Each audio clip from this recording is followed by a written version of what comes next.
मुझे ना थोड़ा ना इंग्लिश और एप्टीट्यूड का थोड़ा सा डर लग रहा है, क्योंकि वो मेरा थोड़ा सा वीक इंग्लिश और मैथ्स थोड़ा सा उसमें मेरा ना काफी समय चले जा रहा है सर, मैथ्स और इंग्लिश में ही मेरा तो उसी का थोड़ा मेरे को थोड़ा फोबिया हो गया, मतलब कहीं मैं मैथ्स के कारण से थोड़ा मेरा वो ना हो जाए, मतलब मार्क्स पीछे ना ओके, रह जाओ। See I will be honest with you. अगर मैथ्स के यूजुअली एप्टीट्यूड जो ये एग्जाम है, कभी 15 सवाल आता है, कभी 10 आता है, कभी 20 भी आता है, ठीक है।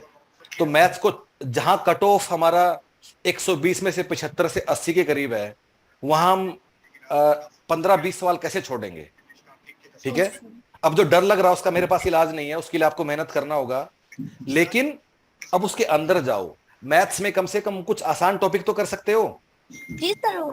करेक्ट? सो जी सर। बजाय कि मैं पूरा मैथ छोड़ दूं या बजाय कि पूरा इंग्लिश छोड़ दूं, उसके अंदर जाओ। मैथ्स में जैसे 30-32 टॉपिक है, जहां तक नहीं सर, मुझे समझ है। एक्चुअली वो नहीं है कि मैथ्स बनता नहीं है।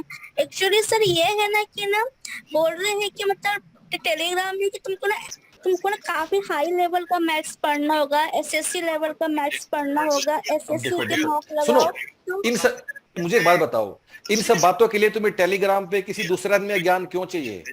नहीं एक सर, पूरा एक बच्चे पुराने तो साल का सुनो ना। अब बच्चों की मत सुनो ना इतना, एक तो पढ़ाई करो, अब बच्चों की सुनना बंद करो।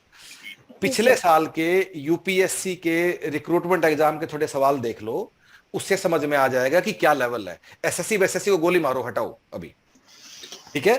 पिछले सालों के यूपीएससी रिक्रूटमेंट एग्जाम के कुछ मैथ्स के सवाल लगा के देख लो, और उससे अगेन मैथ्स के भी अंदर जाओ टॉपिक के। अब सी गाइस, अगेन आपको ना थोड़ा ओन अप करना होगा, मतलब मुझे अपना एक एक टॉपिक का ना जिम्मेदारी लेना होगा, अपने एक एक टॉपिक का।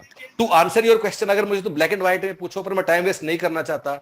एसएससी के मैथ से यूपीएससी के रिक्रूटमेंट के मैथ्स को लेना देना है ही नहीं। एसएससी का maths is about speed, SSC का maths is about tricks, shortcuts. लेकिन जी सर। इस मैथ में बस निकालना है, शॉर्टकट ट्रिक्स की चिंता मत करो। इस जी मैथ्स में सर। स्पीड का, और ये प्योर मैथ्स है। अगेन सुनो, 120 सवाल हैं, करेक्ट? Okay sir. ठीक है, let me make some space. ठीक है, अगर मेरे पास 120 सवाल हैं, ठीक है, 120 सवाल में से जो टाइम लगता है वो कौन से सवाल है? मैथ के सवाल हैं।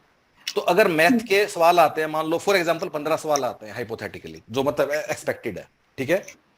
अब 120 में से और दो चार सवाल लगा लो, जहां मान लो अकाउंटिंग में कुछ कैलकुलेट छोटा मोटा करने आ गया, पार्टनरशिप वगैरह का, तो 120 में से एट मैक्स 20 सवाल लगा लो जहां टाइम लगेगा। बाकी कितने बचे? 100 सवाल, जो बिल्कुल थ्योरेटिकल है, करेक्ट? जिसमें सवाल पढ़ते ही 20 सेकंड में आपको अंदाजा हो जाएगा कि आता है या नहीं आता है, करेक्ट? इन 100 सवालों का आप आराम से 50 मिनट में कर सकते हो। सो टोटल कितना टाइम है? 120 मिनट। तो इन बाकी रिमेनिंग 20 सवालों के लिए तुम्हारे पास 70 मिनट है। मैं मोटा मोटा बता रहा हूं, ठीक है, 2-4 मिनट ऊपर कर लेना। तो इस वाले सवाल में, सॉरी, इस वाले पेपर में ये जो ट्रिक्स, जल्दी करना, एसएससी, ये सब बंद कर दो। सिर्फ इतना लेवल बना लो कि मुझे सवाल मैं कर देता हूं, टाइम जितना भी लेता हूं बस कर देता हूं, बस वहां पहुंच जाओ। वहां पहुंचने का मतलब है जो 8वीं क्लास के बच्चे होते हैं ना, मैथ्स तो वही है, राइट? 8वीं क्लास में और कॉम्पिटिटिव लेवल में क्या फर्क है?